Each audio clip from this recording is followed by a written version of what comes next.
Welcome back to another episode of X and O's with the regular Joes. And I got a great guy that I want to introduce to you. And you know what I say here on X's and O's with the regular Joes. And even in the barbershop, Angie Bush Live, wherever you hear me say, I say this all the time and I really mean it.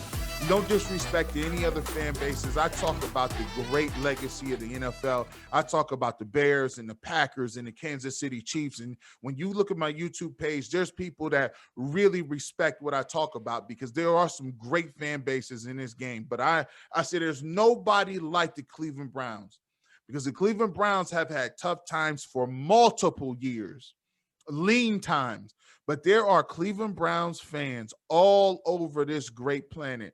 And when the Cleveland Browns are good, the Cleveland Browns fans come out and we come out in droves. And we have a great friend. You know, they called me Sensei out there in Honolulu, Hawaii. And we got the leader of the Honolulu Browns backers, Lee, is in with me today. Lee, how you doing? Aloha, Garrett. I got to pinch myself because I can't believe I'm on the show. You are one of the first people that when I decided to come up with the concept of X's and O's with the regular Joes, I said, no, you're one of the first people I got to come talk to because, you know, when you reached out, you started listening and tweeting and talking because the show comes on at 8:00. Now, put this in perspective, 8:00 on the East Coast is like 4 or 5. I ain't great at math, but 3 o'clock, 4 o'clock in Hawaii. And you guys would say, hey, we're getting up, we're listening to you, watching the sun come up, and just enjoying that lifestyle out there in Hawaii. And I said, oh, listen, this is somebody waking up at that point in time to come listening to you. You're definitely a fan of the show, and you definitely a Browns fan, and you enjoy the content. So I'm saluting you. You definitely thank you. And likewise. Was one of the first ones on the show.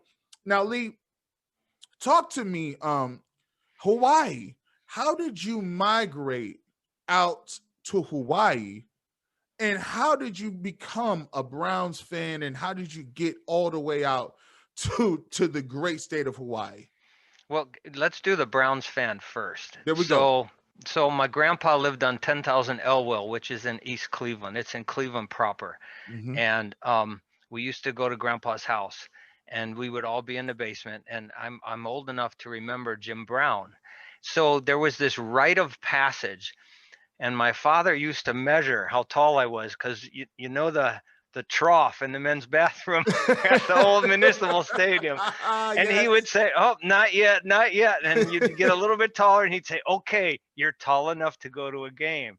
And then it was a rite of passage.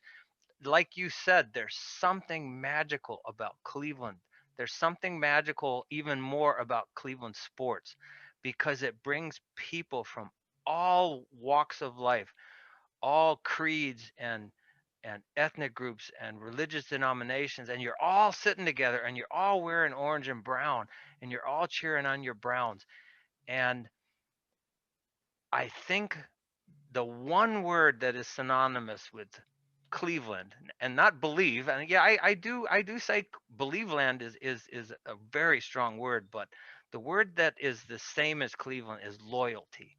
Because once you wear that brown and orange, I mean, you are forever a Browns fan. And that's how it happened. At about 5 years old, my dad says, okay, you're tall enough, we're going to a game.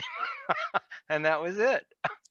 You said something there. And, you know, for me, I think, you know, I'm 39 years old, and you like you said, it's the rite of passage. I think one of the most difficult things for me was, you know, when I went through high school, and I, you know, 1996 was my first year of high school. I remember playing high school football, and I remember having this, and it dawned on me when I got out of high school, and I said, wow, I played high school football, competitive high school football in Northeast Ohio And I remember having this void there. And that void, when you look back, was the fact that the Cleveland Browns weren't in the city. I played and didn't have Right. anything to pattern after. Right. Those years to me, when you look at the state of Ohio, everything in the state of Ohio changed. If you want to look at the Cleveland Indians and their run, the Browns had something to do that with that. You want to look at the way the Ohio State Buckeyes performed. You want to look at the Cleveland Cavaliers. Everything, the way you planned your Sundays was just different. The way it was just, and when the Cleveland Browns went to Baltimore, it was like I tried to kind of like watch Baltimore, and like you said, you just couldn't. When the Browns left, what did that do to the I was younger at that time. What did that do for the people that were the Jim Brown guys? What was that like for your generation? I've described this a couple of different times in conversations. It was like ripping my lungs out, and I don't know how to say that differently, but it's almost like a member of the family is gone, and Art Modell took them, and I was living in Colorado at the time, and I was really busy trying to scratch my way up through middle management. So I didn't know all the details, but it was like having my lungs ripped out. It was really terrible. It was painful. It was agonizing. Yeah. So to get back to your second question, or the second part of the first question, I left Cleveland in the 70s to go to college down in Southern Ohio. I graduated from college and there was no work. So I had to figure out a way to get work. So I went and I got a job with a security firm. They're called Allied United now, but they were Allied Security, and they were based out of downtown Cleveland. And then I went and I got my master's degree, and I enlisted in the Air Force. I know that's kind of backwards to the way that you would normally think of it. I think right. I would think you go to there. You think, hey, I got the master's degree. I don't got to go to the Air Force, right? You think you're good, right? Yeah. But I joined the Air Force. I lived all over the planet. Married my wife in Japan. Was in Desert Storm, and then there was a thing called a reduction in force. So they sent 30,000 servicemen and women home. They gave us our pink slip. No separation allowance, just see you later, good luck. And because I had previously worked with the federal prison, I made a phone call and I went right back to work for the federal prison. So I worked in the Federal Bureau of Prisons at Florence, Colorado. That's where they have the Supermax. I worked there. Yeah. I was there for 10 and a half years, and I came out to Honolulu to open up a prison here. And I got here 21 years ago, and I never looked back. It's kind of one of those things like you find something and you just get comfortable, but you understand and you appreciate the comfort, so you don't want to give it up. So I've been here 21 years. There's two words for people that live in Hawaii. One is local. Local means somebody of Hawaiian descent, somebody with Hawaiian blood. And then you have kama'aina. Kama'aina means that you've been here almost long enough to be local, but not quite local. There was a funny story. When I was recruited, I started off, I didn't play football till I was roughly about 15. I was a big kid. But my younger brother played football, and I used to see him running around. He had the passion early, 6 years old playing. And I played baseball early, and I was like, you telling me you gonna run around?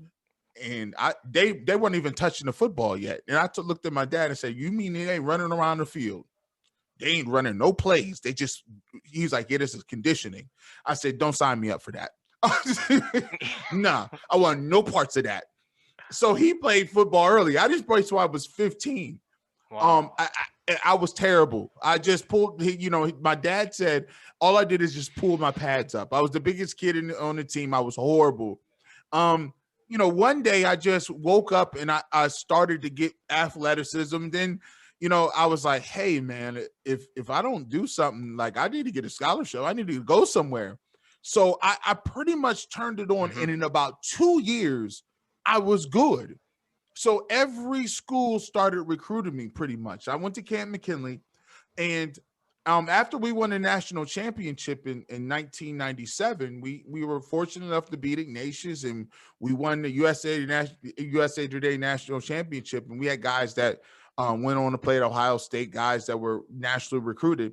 So guys would come down and look. So everybody would recruit everyone. And I was a big kid, already big. And so, people would come down, and one of the schools that would send you letters and different things was Hawaii. And I used to I would always think, hey, this is great. Let's go out to Hawaii, and I'll go out to the Rainbow Warriors, go out there and eat a steak dinner. And they were like, no, listen, here's the thing about Hawaii. You're going to sign. We don't do recruiting visits to Hawaii. You sign, then you get to come out here. Like, there's no unofficial visits to Hawaii. We're a little smarter than that. So you actually had to sign to come to Hawaii. And then, like, there was no such thing. They're a little smarter than that. So in terms of Hawaii, when you got out there, how did you find that there was a Browns presence? Because one of the things that I always laugh and joke about people, after I got out of school, I went to Charlotte, North Carolina. And the first thing that I thought was, I left Ohio University after I was done playing football, and I got my first job. And I said, man, where am I going to find the Browns? Where am I going to be able to watch the TV? And they're like, don't worry. Just go into the middle of the city in Charlotte or wherever you're at and say, hey, where's the Browns bar at? And lo and behold, I went, found wherever it is, Googled it at the time, and found where the Browns bar was at. And lo and behold, there was one. Did you find out that there was the same thing where or did you have to start that? It's very similar. So I got here, and I was working for the Bureau of Prisons, and I worked most Sundays for the first part of my career. So I didn't get a chance to watch the game. Although all the fellas that I was with, they knew that I was a Browns fan, so they teased me the whole Sunday. Excuse me. The way I discovered the Browns club here, maybe 5-6 years ago, I'm walking down Waikiki with my wife, and I'm sporting my Brian Sipe jersey, and I'm getting looks, and people are looking, right? And one guy finally says, they got you guys here too? Like he was surprised, right? You everywhere. Yeah, and it was word of mouth. I eventually was told where the Browns Backers Club was, and I attended a couple years, and then in 2018 there were 4 main members that were left because the Browns were not doing very good in 2018. Yeah. And they offered me the helm, and they said, hey, we need somebody to take over as the president. They gave me 2 missions. They said, number 1, you need to keep it cheap because it's awful expensive to live here in Hawaii. And number 2, you need to get chartered. Now, what's interesting about being chartered is the Browns backers don't like to put clubs too close together. And it's about 26 miles from Honolulu to the East Coast and about 26 miles from Honolulu to the West Coast. So as far as it goes on this island, we're the show. You do the thing. Now tell us about tell us about you say charter. For all those people out there that don't know, break that down. Like, there's rules to this in the charter. Oh yeah. How does this work? Okay, so my T-shirt is a really good example. I am licensed, or I have the license to use Brownie in my logo. Now, there's a whole approval process you got to go through, but in order to use the Brownie logo and to use the Cleveland Browns name, you have to be chartered, and it's really easy to do. You go to clevelandbrowns.com, you find the Become a Backer button, and then you apply to become a member of the Worldwide Browns Backers organization. Then after you become a member, you go ahead and you pick the club that you and by the way, Garrett, you can become a member of the Honolulu Hawaii Browns Backers. You don't have to be in just one club. You can be in a number of different clubs. There are people who are in multiple clubs. And then once you're chartered, in order to be chartered, you have to have 5 people. So you have to have 5 names, 5 addresses, 5 email addresses. And you send those in.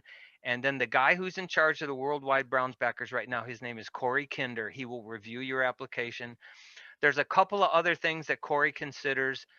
In order to be a Browns backer organization, you cannot use a personal residence. You have to use a business residence. So our business address is the Waikiki Brewing Company, 831 Queen Street, Honolulu, Hawaii, uh, 96813. So they're our business partners. So there's a couple of steps you got to go through. You got to meet a manager, and you got to say, hey, we want to be a Browns club. We want to meet here. We have the potential of bringing in X amount of clients. They have the potential to spend an X amount of money. These are our goals. And then the manager will tell you whether or not they want to go ahead and they want to sponsor us as a club. And it's really a joint partnership. I have to tell you, Garrett, during COVID-19, I don't know what it was like in Cleveland because I was unable to visit, but they shut down the island. They shut it down. And so we took being business partners with Waikiki Brewing Company seriously, and we would drive down there when they were open for takeout meals only, and the members of the club would go buy their lunch or their dinner there, and we would buy our alcohol there, our beer and etc. And we would take it home, and then they reciprocated by um, they got more parking for us. They arranged so that we could have seating prior to the other guests that come in for the watch parties. It's a reciprocal thing. It does take a lot of communication. So the bar manager and me, we talk to each other all the time. We have our own server. She's a member of the club, and she's dedicated to us. She wears her T-shirt to all the games. And So that. You know what? Like, it's almost like Cheers. Like, yeah, is that is awesome. Like, I wish it can go back to times like that. We don't have that anymore. Like, I'm sitting there thinking about, the times where you can communicate with people. Like, like you said, it's a business relationship. It's reciprocal. Hey, we're gonna go support our local and our guys because we know they're hurting right now. We're not gonna go order out, take out at some other place. We know that we're supporting them because they don't have the business that they used to have because they're not getting that on game day. So we're going to make sure that happens. So it works both ways. Here, everything was shut down. We used to do a huge tailgate. I mean, we used to broadcast live every home game. And one of the big things that I talk about all the time was I used to do radio shows, and we couldn't even go to the studio. The wow. reason I have a great plush setup, they're like, your podcast setup is great, Garrett. I'm like, well, I think they forced me to. And my home setup is great because I can do a radio show from home. That's how crazy COVID was. Wow. And the Browns, if the Browns were able to have people in the stands, oh, this place would have been crazy. Lee, the place would have been nuts. Going back to how special the Browns are. So there's 2 things that I want to bring up. The first one is we had a Browns member. He lives in Pensacola, Florida, and he had a tragedy in his family. He lost his daughter, his 2 grandchildren, and his son-in-law. And Wow. we the business manager turned off the televisions and allowed us to stand up and have a moment of silence. Now, first of all, the people who are not Browns fans that were there were looking around and they were, what is this? What is this? And Wow. everybody that was in brown and orange, they all stood up, they all took off their cover, they all get in the prayer position. We stood there for a minute. It was just great. And the other thing is, um, the area that we occupy in the bar, and the reason that we're at the Waikiki Brewing Company, is the porch that goes around the outside of the club is called a lanai in Hawaiian. So we have the whole lanai all the way around the club. We have televisions that are all set up. They're all dedicated to our station. Then there's an asphalt area that's probably 60 by 40 feet or 60 by 40 yards. And we call that the Muni lot. So we we also Classic. tried to, yeah, we try to do our tailgating in the Muni lot, and they have all these different things that people can participate in. There's games for kids, and although we don't promote it, several of our members bring their canine to the dog pound. That So is it's pretty that is great. that is great, man. That is, when you look at it, I always talk about this. I always have a theoretical thing. I say, the Browns win. Browns ever win a Super Bowl. What, as a charter guy, as a guy, we always plan for the big day. What do you guys have in effect if the Browns do win the big one? What are some things? I don't want you to give too much away, but what are some things that you might have up your sleeve if the Browns do win the big day? And just to show people that they will be doing something in Cleveland, but what could you do to commemorate what the Browns are doing even in Hawaii? No, that's a really good question. I probably wouldn't go home right away, that's for sure. Uh,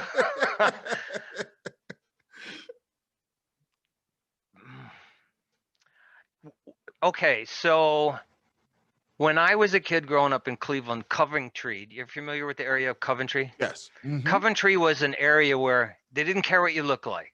They didn't care where you're from. They didn't care what you were about. I mean, you could just go to Coventry, and it was known as the free area of Cleveland. Is it still pretty much like that? Yeah, Cleveland is such a right now. It's even more of a melting pot than it was before. There is everything is more. If you, it's even spread out even more. There's less. There's less of different groups of people that are standoffish. There's black people, there's white people, there's all different kind of people. The more and more if you come back to Cleveland, it's more of a melting pot than even it was 10, 12 years ago. Okay, so Hawaii is like that. Nobody cares what you look like. Nobody cares how thin you are. Nobody cares how fat you are. Nobody cares what your color is. Nobody cares what your religion is. Nobody cares what your politics are. They don't care. So when you take that into consideration, and the fact that you're here and we're in the middle of nowhere, we all meet at a club, and it's kind of hard to imagine being in Cleveland, but we respect the Pittsburgh Steeler fans that come to the club to watch the game, because they're contributing to the success of our business partner. Yeah. Yeah. Yeah. What we would probably do is go around and hug everybody, even the Baltimore Ravens fans. And It's a we different might world. we might commemorate it with a T-shirt or something. I would leave that up to my staff. I've got fantastic staff. I have a vice president who's born and bred. He's got Hawaiian blood. I've got a sergeant at arms. He's originally from Cleveland, but he's this big hulking guy. He's like the Hispanic Mr. T. You know what I'm saying? I have another administrator who lives in Macedonia. That's my brother. He's our Zoom meeting guy. He sets up all of our distance communication. Our other administrator, his name is Chad. He's like the all-around go-to guy. So if I have a question, as stupid as it is, I'll say, "Hey, Chad, let me bounce this off you." And then when I can't make the games, he stands in for me as the president. Now I've got a merchandising guy. And then I have a young lady who's like an all-around kind of female presence. You got to have the ladies involved with making club decisions, because we sometimes waste in our haste. Yeah, Garrett. Yeah. All the time. So I pull the the pull the ladies have got to trigger. keep it. Yeah, there you go. The Pull the ladies trigger. got to Let's keep do us it. in shape. Right. But I would go to them and ask them what they wanted to do. But my first thing would be, we got to put Super Bowl, whatever it is, 55, 56, 57 on the shirt. Got to do that. Man. And then we would just brag like hell. Right. Look. Yeah, I tell you what, man. And when you talk about, and here's the thing, I'll tell you what. By the way, we got to talk about this, and we got to get to this before we get you out of here. This is, I'm gonna tell you what about, you talk about merch, right? You guys, you guys hit it on the head. You are dead. You're spot on. I'll tell you what, that shirt I have, you sent me that shirt. That shirt turns heads. It does it every single time. And I'll tell you what, that shirt, the material is comfortable. It sits right. It makes me, it takes 10 pounds off me. It gives me muscles that I didn't think I had no more. My shoulders look better. I'm like, yeah, let me put this Honolulu Browns backer shirt back on. It washes itself. I'm like, man, I had this on 2 days in a row. It's all good. It's good. Yeah. I tell you what, I got a boss. I'm ordering. I told you before this even came on. I said I'm ordering 2 more of them. I got 2 colleagues that I work with. One of my boss at work. Shout out to Jeff. He's gonna watch this if he do. Jeff was like, when your boss's boss says, I had it on in one of my Zoom meetings on accident. he's like, Yeah. he's like, hey, he's a huge Browns fan, huge. Yeah. He's like, yeah, Garrett. What is that shirt? I said, oh yeah, this is a Browns backer shirt. He's like, is it authentic? I was like, yes, it's authentic. He was like, I need one of those. When your boss say Yeah. they need Yeah. something, it Yeah. means go get it. So I said, I'm a man of my word. I'm gonna make sure you get that. We're gonna order you those. What was the concept behind that? And what was like, because sometimes it comes out of left field. Was it a collaboration, or what was the thought process behind the merch on that? So our first T-shirt was just a simple white T-shirt. Everything is done with flowers here. It was a Mastiff dog with a flower lei going around its neck. That was back in 2010, 2011, something like that. And then in 2019, we came up with the concept of a small shield in the front, or a small logo, and then the big logo on the back. That was really popular in 2019, yeah. And then during that time when we were developing this shirt, we had this guy named Greg. He's our merchandising officer. He took over. He said, you know what? He said, I think I can do a better job. And I was like, hey, here you go, man. Go ahead, go for it. Do your thing, bro. That's one And less thing for me. so, and this is another thing about the Browns. We have this combined effort. Like, you and I communicated. I'm on your podcast, right? Yeah. Greg started communicating with the people from the Browns organization. And this is hats off to Jimmy and Dee Haslam. They pick the very best people to work for them.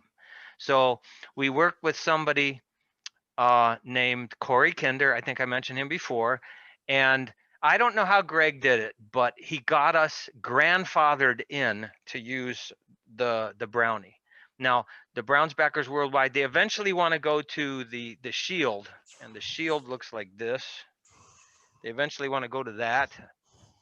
Okay, this is one of our old T-shirts from 2019. But our That's our crazy. merchandising guy, he came up with this. He developed it so it's all Hawaiian. It's got the lei on it. It's got the football. It's got the surf. It's got the double C, and the palm trees. And he went. I have to say, it takes a little bit of effort, but he went to T-shirt company to T-shirt company to T-shirt company. He even went local, and he didn't like anything that was produced here. And he found this company out of Toledo, Ohio. They're called Jupe Mode Supply. That's JUPMODE, the word supply, and they're at jupemodesupply.com. And if you go on their website and then you type Honolulu, Hawaii Browns backers, it will get you to a link where you can order the shirt. And we sell a lot of our shirts out of that particular location. It's great for everybody in Northeast Ohio because Toledo is just outside of Northeast Ohio. The shipping and handling is going to be very cheap for you guys. I have to tell you though, I've sent T-shirts all over the world. And sometimes I have to get them to send it to me out here, and then I got to send it to, Wales or the UK or Iceland or wherever. But yeah, so I can't take any credit for that whatsoever. That's all Greg, my merchandising guy. He did all the back breaking labor. He took the big box of the T-shirts that came for all the local sales, and he uh, he he he he hoofed it and took it to each one. The old fashioned kind of walk door to door salesman. He did that Right. kind of thing. Yeah. So that hats off to him. Man, I tell you what. Well, hats out to him. Salute him, because he did a phenomenal job. Every time, and salute to him, because every single time I wear it, I can't tell you how many compliments I get from it. I hear people all the time. Where'd you get it from? Where'd you get it from? I want one. I want one. And I said, wait till I tell Lee. I gotta find out where you get it from. When this video drops, you'll see the link on this video, and you guys will be able to go there and get it specifically. One of the things that I want to do with this is to highlight local business owners, guys, and people, and promote their product and give them advertising, and shine a light on individuals who need a light shined on certain things. So hopefully you guys sell a ton of these t-shirts, because they're awesome. I have one. They're comfortable. They're stylish. Go get it, and hopefully you guys do that. Well, mahalo, Gary. Appreciate that. That's a thank you in Hawaiian. Yeah, yes, I appreciate that. Lee, I tell you what, before we get you out of here, I want to ask you this question about the Browns. And this is concerning this, what is the excitement level in your club around the Browns this year? The team, you got Baker Mayfield. He's coming off a great year. You got the coach of the year. Nick Chubb. It seems like the team has gone out and got key free agents. It just seems like the team is on on an upward trajectory. What is the feeling out there amongst your chapter with the Browns moving forward in 2020? And do you think that they can continue to move further than they did last year and get to the AFC Championship and possibly the Super Bowl? Um, I don't like to keep all my eggs in one basket, so I'm not especially gonna predict a Super Bowl, either a game or a victory. And I just say that because the most important thing is for these guys is to keep winning. That's the most important thing. This is the first time that I can remember since the 70s and 80s, since Sam Martigliano and Marty Schottenheimer, that I was fully confident with and I was not only confident, but I was, I don't know what word I want to use. I guess confident. I was confident in my coach. Okay. When Marty Schottenheimer and Sam Martigliano were coaches, I just knew that they were going to call the right play. Okay. Red right. What is it? Red right 85 or what was Red that? Right 88. Red right 88. Okay. Okay. I'll give Sam one thing, right? But there was this confidence. You walked around with your chest stuck out, and then the 90s came, and then they left, and we've all been kind of sulking and holding our head down. Well, now here in Hawaii, we're all walking around with our chest stuck out. We wear orange and brown more often to work. Right. um I have to give people here in Hawaii credit, because they'll come and they'll pat me on the back and they'll say, good job, you guys keep it up, and it's there's something about being a Browns fan. I think, again, you go back to that loyalty. You know, People who are outside of the Browns organization, some of them, not everybody, but some of them, it's a Charger shirt one day and a Falcon shirt the next day and a Steeler shirt. You know what I'm saying, right? Listen, there's a Um, bunch of them. I'll give. There's a bunch of people. I'll always say this, man. How many people have you seen running around with them the 49ers, then it was the Cowboys wave, then you saw the Buffalo Bills guys, you saw those shirts, and then it was the Falcons when they had the Michael Vick experiment, and then there was a bunch of waves that you have. There's fans that I can respect. Exactly. If you were with a team, right, and you was with them from there's a few teams that have never been good. They have never been anything. Like, there's a few teams that we can think. If you're an Arizona Cardinals fan, I mean, it's the Cardinals. I mean, they've never done anything. If you are a Jets fan, it's the Jets. If you are, except for if you're a Dolphins fan, or for the most part, if you're a Bengals fan or a Browns fan, those teams have been what they are. They are what they are. And I think what you're saying, and I totally agree. The most thing that we can expect, and I think what people want to see is sustained greatness. Yes. Sustained consistency from the Browns. They want to see, okay, you got the 11 wins last year. Can we expect to see that same 10 or 11 this year? Right. Can we still see competent game plans? Can we still see solid defense? If you miss if a couple guys go out of your game, if somebody gets injured, can we still expect to see that type of level of gameplay week in, week out? And the reason I'm confident in this is, think about this now. OBJ is still here. He doesn't want to leave. Jarvis Landry is still here. He doesn't want to leave. Okay. We're getting people in free agency who are signing less than they could have gotten someplace else. And they're being quoted as saying, "Oh, I can't refuse that offer. Cleveland's the place to be." And telling other guys that you should probably come and get in on this train because we need you might want to come here, and then you can restart your career. Exactly. And that, to me, see, I'm a big fan of synergy. I'm a big fan of understanding that you could be a part of something. I played on teams where it's the sum of the parts. It's that thing. It's not the fact that I got to carry everybody. It's I can be a part of something. I can get in on something. And I think that one thing, I look at teams that have done that. I look at the New York Giants. I go back to the Giants team, and I was talking to Hiram on one of the blogs, and he said, the Giants team that beat the 19-0 New England Patriots, and Tom Brady threw for 50 touchdowns, and Tom Brady that's still playing, which is crazy. It's crazy. He just won a Super Bowl last year. I cannot believe that. I can't believe it. But I digress. That is why I'm looking at this team and I'm like, Tom Brady can't be great forever. Will somebody, any team, please just get it together so we can go down and win this thing? But I will say this, man. The Cleveland Cavaliers won it in 16, and I just remember I literally cried when that happened. I did, because I didn't think I wouldn't see a championship, right?